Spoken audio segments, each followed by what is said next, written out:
Fala pessoal, beleza? Sejam bem-vindos ao canal aí. Agradeço o pessoal que tá dando like, mandando e-mail, assinando a carteira. Tamo junto aí. E nesse vídeo aqui eu gostaria de compartilhar aí com vocês um livro muito interessante que eu li recentemente, que é o Prisioneiros da Geografia, de Tim Marshall. Um livro escrito em 2017. Não é muito conhecido aqui no Brasil ainda. E agora com essas tensões geopolíticas como guerra Rússia e Ucrânia e tal, esse livro voltou a ser um pouco mais comentado.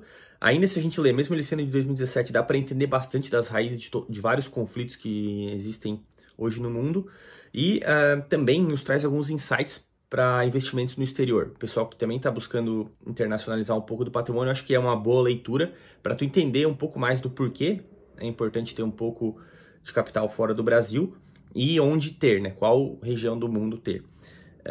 Só para a gente ter uma ideia do insight que dá para ter de Brasil dentro desse livro, o livro ele tem 10 capítulos, são 10 regiões que ele cobre, né? É um capítulo da Rússia, um da China, um dos Estados Unidos, um da Europa Ocidental, um da África, um do Oriente Médio, um de Índia e Paquistão, um de Coreia e Japão, um de América Latina e um da região do Ártico.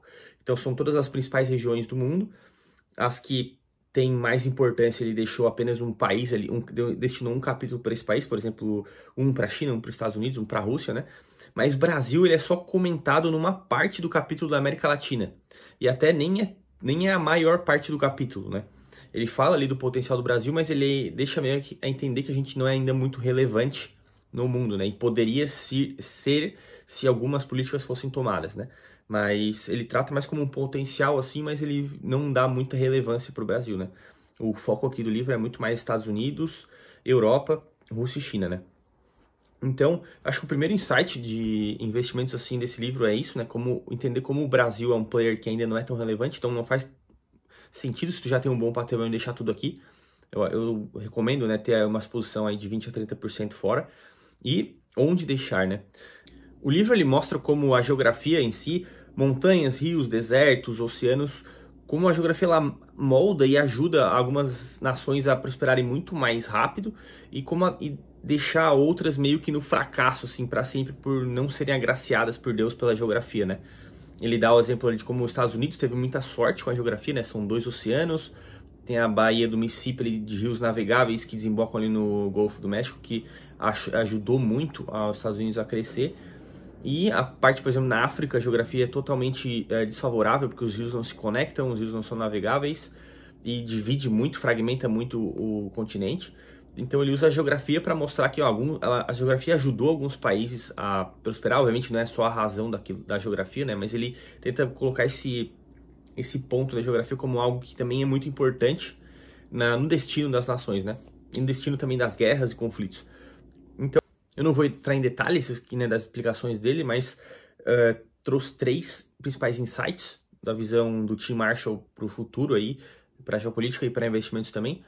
Então, é um dos Estados Unidos, um da China e um da Europa, eu diria, né, para a gente como investidor estar esperto, assim.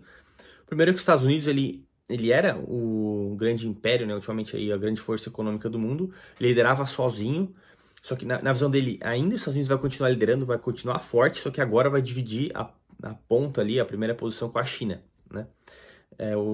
Os Estados Unidos, ele fala que a geografia ajuda muito os Estados Unidos, a cultura lá de economia é muito forte, e vai continuar forte, e ainda continua um bom destino de investimentos. Só que a China vai vir pau a pau daqui para frente com os Estados Unidos, até pelo poderio militar crescente, né? E a China vem com tudo aí, querendo jogar o jogo, né?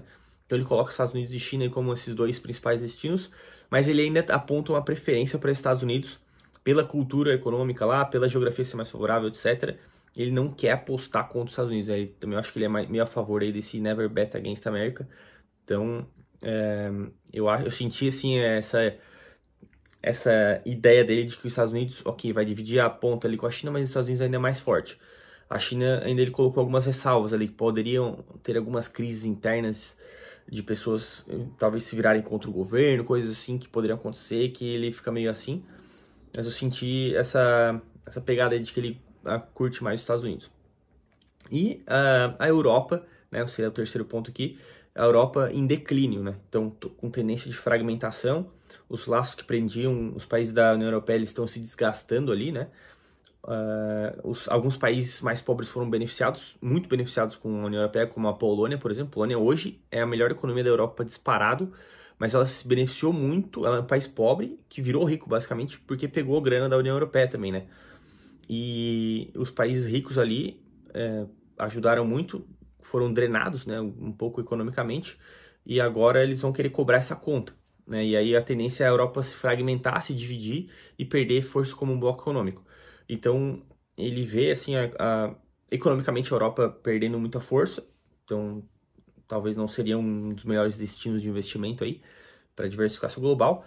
Então colocando que a China ela vai vir a ficar forte, mas tem essa parte de desconfiança, às vezes também, de dados, é uma ditadura e tal, talvez o destino ainda continue sendo Estados Unidos para diversificação e tende a continuar aí como uma força e o destino, né, de internacionalização de investimentos. Tá? Então, eu trouxe esses insights aqui do livro, recomendo a leitura. Quem gosta de geografia vai curtir muito, porque cada região que ele coloca ali nos capítulos, ele detalha bem exatamente assim quais são as etnias que estão em cada região de cada país, quais são os conflitos internos que tem nos países, quais são as cidades mais importantes, quais são as atividades econômicas de cada região, de cada país. Por exemplo, a nível de detalhe, ele quando fala no capítulo Índia e Paquistão, ele explica como que é a divisão étnica do Paquistão, por exemplo, né? Como são 3 etnias diferentes lá dentro, uma é mais parecida com os indianos, outra no sul, eles são fisicamente um pouco diferentes, pensam diferentes e são um pouco mais marginalizados, sofrem preconceito de outras etnias dentro do Paquistão, e como que se criou essa conjuntura do Paquistão lá na divisão feita pela Inglaterra lá atrás. E é muito rico culturalmente o livro, né? Eu recomendo muito para quem gosta de viajar também. Vai curtir bastante esse livro aí. E eu acho que vai te enriquecer culturalmente de conteúdo também para poder fazer algumas análises aí, seja para negócios, seja para investimento, seja para geopolítica, seja o que for, né? Então é isso aí, pessoal. Eu vou trazer alguns outros livros que eu curti aqui para compartilhar e tentar sempre extrair algum insight de investimento, se possível, desses livros aí. Beleza? Peço aí quem tá curtindo os vídeos aí, se inscrever no canal, dá um like aí. Tamo junto.